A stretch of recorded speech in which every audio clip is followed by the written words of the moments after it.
Büyük bir tehlike veya panik anında neler yaşadığınızı düşünün. Nefes alışverişiniz bozulur, kalp atışlarınız hızlanır, terlemeye başlarsınız. Ve bunun geçmesi için önünüzde iki seçenek vardır. Savaşmak veya kaçmak. Bu milyonlarca yıl önce vahşi bir hayvan gören atalarımız için neyse şu an bizim için de öyle. Tehlike gelir, geçer ve normale döneriz. En iyi senaryo budur. Peki ya dönemezsek ne olur? Travma yalnızca kötü bir şey yaşandı demek değildir. Aynı zamanda bizim bir olayı tam anlamıyla geride bırakamamış olmamız demektir. Yani bizim için tehlike geçmemiştir. En küçük bir ses, bir mimik bile bizi o anların ağırlığıyla karşı karşıya getirebilir. Hepimiz irli ufaklı travmalarla hayatlarımıza devam ediyoruz. Bu travmaları aşmak için kendimizle savaşıyoruz, bundan bir şeyler çıkarmaya, üretmeye çalışıyoruz. Hepimizin travmalarıyla başa çıkma yöntemi birbirinden çok farklı. Richard Gadd'in yaşadığı ağır travmalarla baş etme yöntemlerinden biri de onları bir tiyatro oyununda anlatmaktı. Ancak bunun dünya çapında etki yaratan bir diziye dönüşmesini ve sonrasında yaşanacakları muhtemelen tahmin bile edemezdi. Hayatının en karanlık günlerinin tüm çıplaklığıyla ortada olması ona göre hayat kurtarıcıydı ve yıllarca içinde tuttuğu her şeyi bırakması zor da olsa özgürleştiriciydi. Böylesine kişisel ve inanılmaz bir etki yaratan bir diziden sonra şimdi yeni hikayesiyle de muhtemelen önümüzdeki günleri esir alacak. Gadd'e göre yeni dizisi Halfman kişisel bir iş değil. Dizide anneleri sevgili olan ve dolayısıyla çocuklukları birlikte geçmiş iki erkeğin yıllara yayılan hikayelerini takip ediyoruz. Ortada en başından çarpık bir ilişki var ve bu iki karakterin birbirine tamamen zıt olmasıyla birlikte aralarında daha da garip bir dinamik oluşuyor. Who am I? My brother from another lover. Dizi seyir deneyimi açısından Baby Reindeer gibi bir diziye kıyasla bile çok daha rahatsız edici. İki dizi de derin travmalara sahip, kendiyle savaş içindeki karakterlerin dünya ile kurmaya çalıştıkları bağla ilgileniyor. Ve Halfman bunu yaparken sınırları zorlama konusunda daha cesur. Bu yüzden dizinin yaratıcısı Richard Gadd ve başrol ikilisiyle yaptığımız röportajda onlara bu iki dizi arasında nasıl bir ilişki kurduklarını sormak istedik. Hi, I'm Arda from Sinemuri, Türkiye, İstanbul. How are you? I'm fine, how are you? I'm good, thank you. Nice to see you. It's really good to be with you. Halfman has one of the best pilot episodes I've seen recently. I'm still watching, but it already feels like another banger from you. So first of all, congrats. Thank you. That's very kind of you. Thank you. Baby Reindeer was excellent, but hard to watch. And Halfman is also a similar experience for me. So how do you connect these two stories in your mind? How do I connect Baby Reindeer and Halfman? I suppose that they're kind of two very different stories in a lot of ways. I know there's thematic, characters struggling to come to terms with themselves and all that kind of stuff. Entirely different worlds. Halfman is a completely fictional realm. Discomfort is a natural part of human existence, and confusion and difficult interpersonal relationships and inability to communicate properly with people. I guess it's just the way I sort of see the world to a certain degree. And I suppose it just comes out in things that I guess can be challenging for people at times. Yeah, definitely. Maybe ignored male trauma can be the main theme, these two stories, in my opinion. So that's why I ask. I know they're different. Absolutely. Yeah, trauma is something that, I've obviously experienced in my life, and it's something that I think it's important to explore. I clearly, after Baby Reindeer, had more to dig into and explore around the issue. But I think there is. I think trauma is something that I want to explore in my work. I think it's an important issue. Are these guys bothering you? Hi, how are you? Hello. Hi, Ada. Halfman has one of the best pilot episodes I've seen recently, and the dynamic between you two is just incredible. So congrats, first of all. Thank you.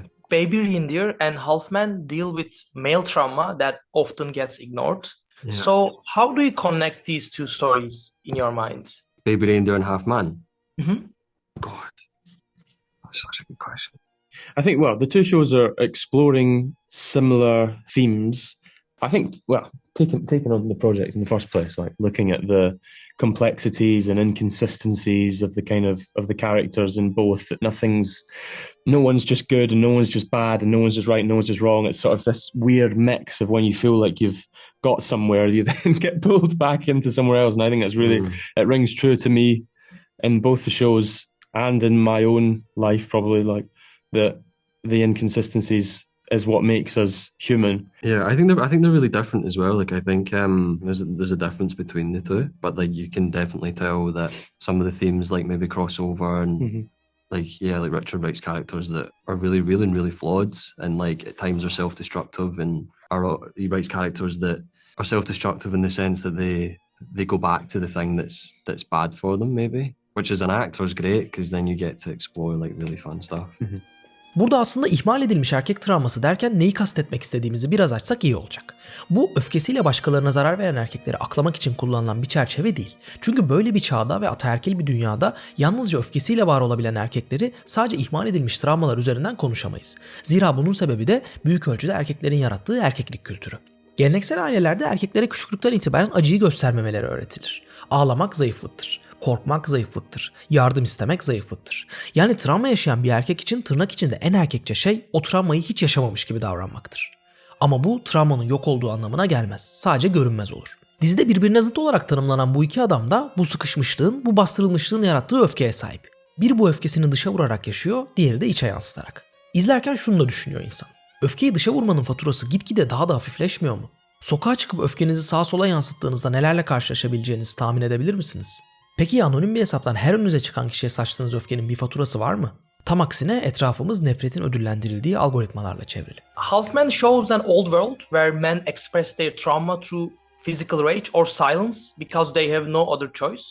So how about today's world? Do you think our generation is actually more emotionally healthy, or did we just trade physical violence for things like ghosting or cyberbullying? Oh my god, that's such a good question as well. I have no idea, but that's such a good question though. I think we said like watching episode 2 sometimes you like it doesn't feel like it's, which is sort of sad, and I suppose one of the messages that trying to highlight is that you're looking at characters and it's a period show, but actually like this could be happening. This is, you know, the similar sort of dynamics I've sort of grown up experiencing. Yeah, I don't know. Yeah, I suppose the ways in which like some sides of like masculinity comes out will have shifted just in the way that the world shifted, and like you say, like ghosting and technology and stuff like that. So maybe. Okay. Yeah, that's my answer, maybe. Okay. Yeah. Dizide öfkesini dışarı vurmaktan hiç çekinmeyen Ruben bu yolda hayatını yok saymaya hazır bir karaktere sahip. Ve hepimizin hayatında karşılaştığı bazı insanları andıran tipik refleksleri var. Bu noktada Richard Gadd'le sevdiği bir performans üzerinden Ruben'ı oluştururken kafasında neler döndüğünü konuşmak istedik. In your conversation with Javier Bardem, you mentioned that No Country for Old Men is probably your favorite film and Anton is your favorite character. So I'm curious, when you were building Ruben's explosive rage, did you have Anton or any other specific performances in the back of your mind? I think Anton Chigurh is probably one of my favorite performances of all time. Certainly my favorite supporting performance of all time. I think love Javier Bardem, and I think that performance is unbelievable. I think very different to Ruben. I mean, Anton Chigurh is very sociopathic and sort of measured in the way that he goes about things. You know, even in his walk and even in his sort of removedness and his he's kind of philosophical in the way he commits his acts.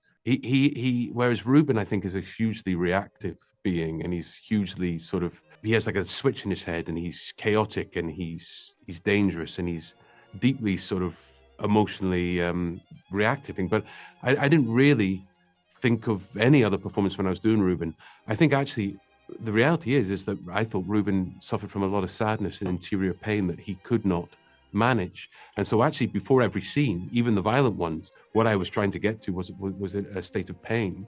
So even before the scenes, people probably think, oh, was I, you know, hitting pads with boxing gloves on, or was I doing press-ups? And then I'm in the scene and I'm shouting and I'm violent.